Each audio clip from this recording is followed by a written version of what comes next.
A Journey of Words, Finding My Voice Through English. It was a cool autumn afternoon in a small town in rural Alabama when Maria sat at the kitchen table staring at a pile of unopened textbooks. English words blurred before her eyes as her mother bustled around the kitchen. Humming softly, Maria's hands rested on the books, her fingers tracing the edges as if they could somehow unlock the knowledge trapped inside. English, to Maria, wasn't just a subject. It was a barrier that stood between her and her dreams. Growing up in a Spanish-speaking household, Maria had always felt the weight of her parents' dreams resting on her shoulders. Her family had come to the US in search of a better life, and Maria, the oldest of 3 children, was the one who was supposed to lead the way. Education is the key, her father would always say in broken English. Yet, for Maria, mastering English seemed like an impossible challenge. She felt like she was stuck between 2 worlds, fluent in neither. Her struggle with English became apparent during her middle school years. While her friends seemed to breeze through their classes, Maria found herself falling behind. Teachers spoke too fast, and she could barely keep up with their instructions. In her ESL, English as a second language class, Maria was taught basic grammar, but it didn't seem to stick. She was desperate to speak like her peers, to write essays without feeling lost. But the harder she tried, the more the words slipped away from her grasp. One evening, her frustration boiled over. Maria threw her textbook across the room, burying her face in her hands as tears of helplessness welled up. Her mother, hearing the commotion, came to sit beside her. "Mia," she said softly, "you have always been so strong. English is hard, I know, but you'll find your way. Remember, it's not about being perfect. It's about trying." Her mother's words stayed with Maria, though they didn't take away her struggles. The next day, determined to try something different, she approached her English teacher after class.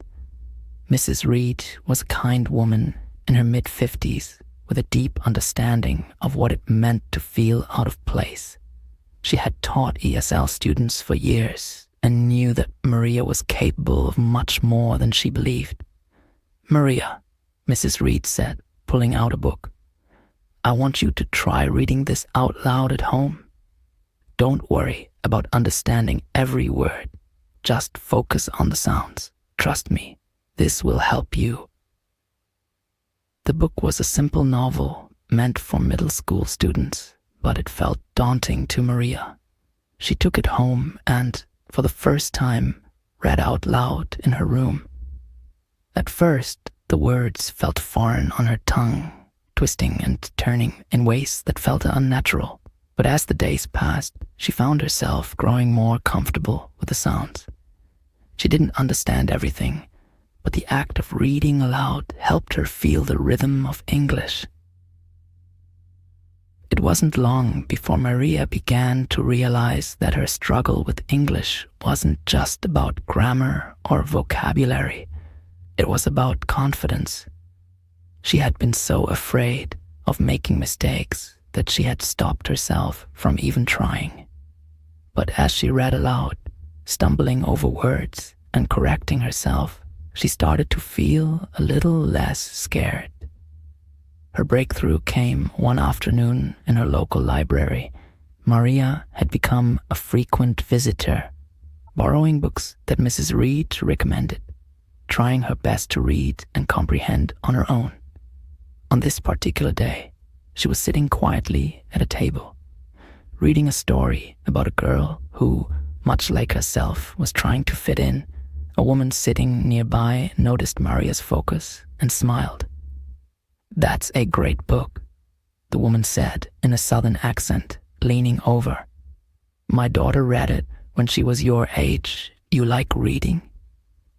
Maria hesitated, unsure of how to respond. Normally, she would shy away from such conversations, afraid that her English wouldn't be good enough. But this time, she decided to speak. "I do," she said, her voice soft but steady. "I'm learning." The woman's smile widened. "You're doing great, sweetie. Keep it up." That small interaction lit a spark in Maria. For the first time, she felt like she could participate in conversations without feeling ashamed. She continued her daily reading aloud practice. But now she also started writing. Mrs. Reed encouraged her to keep a journal, to write about her day in English, no matter how simple the sentences were. At first, her journal entries were short and filled with errors, but Mrs. Reed told her not to worry about that. "You'll learn by doing, Maria," Mrs. Reed said one afternoon.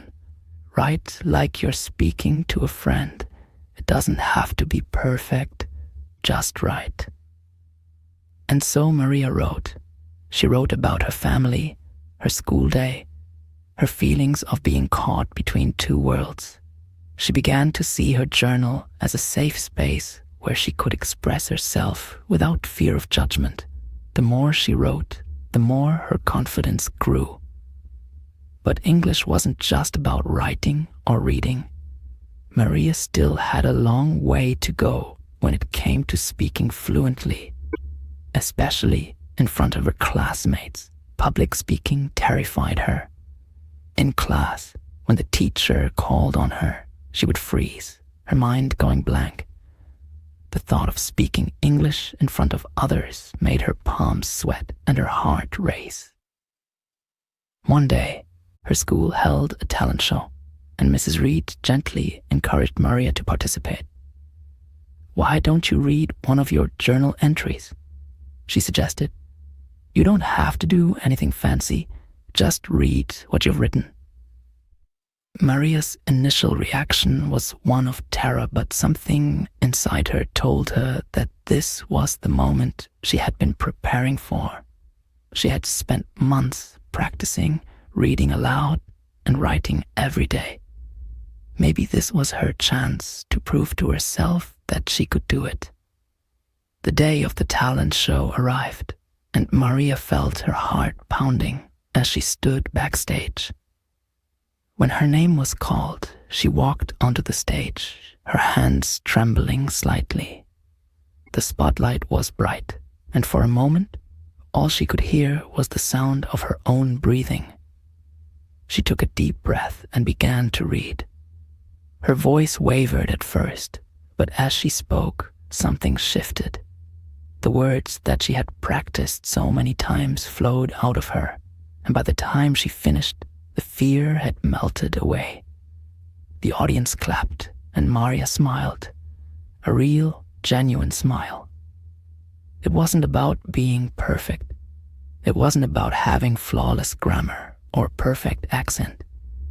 It was about finding her voice, about learning to express herself in a language that had once seemed so out of reach.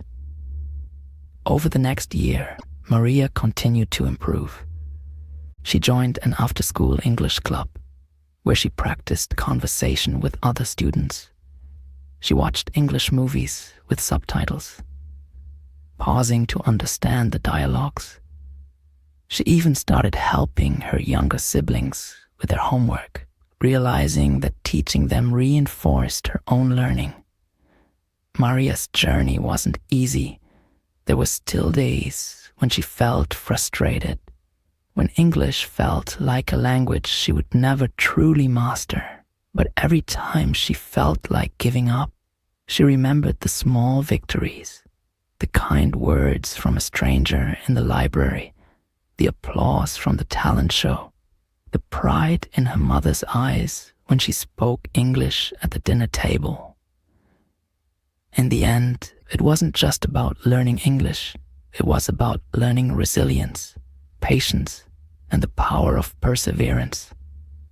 Maria discovered that the road to mastering a language was long, but it was filled with moments of growth, discovery and joy. And as she continued her journey, she knew that she had already overcome the hardest part, believing in herself